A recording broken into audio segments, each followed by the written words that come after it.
वजाबाकीची आपण एक नवीन मेथड शिकणार आहोत, सबट्रॅक्शन बाय विनकलम.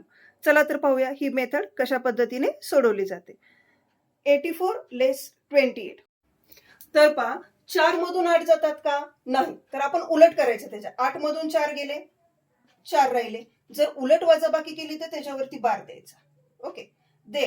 आता ह्याच्यामधून बघा 8 मधून 2 जातात तर डायरेक्टली लिहा तिथं किती येणार? 6 येणार.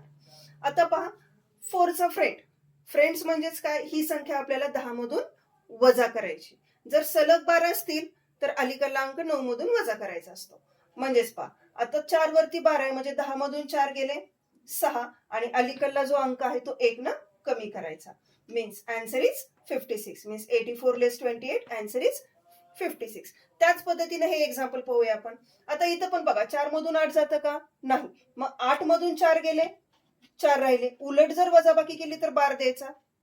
8 मधून 5 गेले, 3 राहिले. आता इथं डायरेक्टली वजाबाकी केली म्हणजे इथं बार देण्याची गरज आहे का?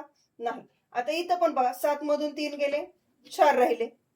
मग इथं त्याच पद्धतीनं ज्याच्यावरती बार आहे ती संख्या 10 मधून वजा करायची. 10 मधून 4 गेले 6 आणि फक्त अलीकडला अंक 1 न कमी करायचा म्हणजेच किती येणार? 2 आणि हा अंक ऍज इट इज लिहायचा. Means 784 less 358 answer is 426. याच प्रकारे अजून काही एक्झाम्पल पाहूया आपण.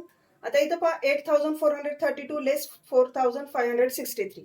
त्याच मेथडने पहा आता 2 मधून 3 जातात का? नाही. मग 3 मधून 2 गेले, 1 बार द्या. इथं 3 मधून 6 जात नाहीत. मग 6 मधून 3 वजा करा, 3 म्हणजे डबल बार आला असं तुम्ही एकत्रित बार देऊ शकता.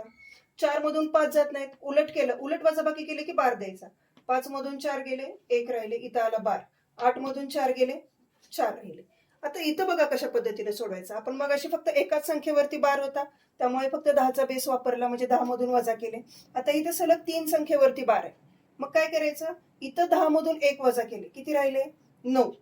पण इथं आता संख्या जी आहे ती 10 मधून वजा न करता 9 मधून वजा करायची. म्हणजे 9 मधून 3 गेले 6 आणि 9 मधून 1 गेले 8 आणि अलीकडला अंक 1 न कमी करायचा म्हणजेच किती आला? 3. त्याच प्रकारे तुम्ही हे एक्झाम्पल सोडून दाखवा आणि आन्सर कमेंट बॉक्समध्ये शेअर करा.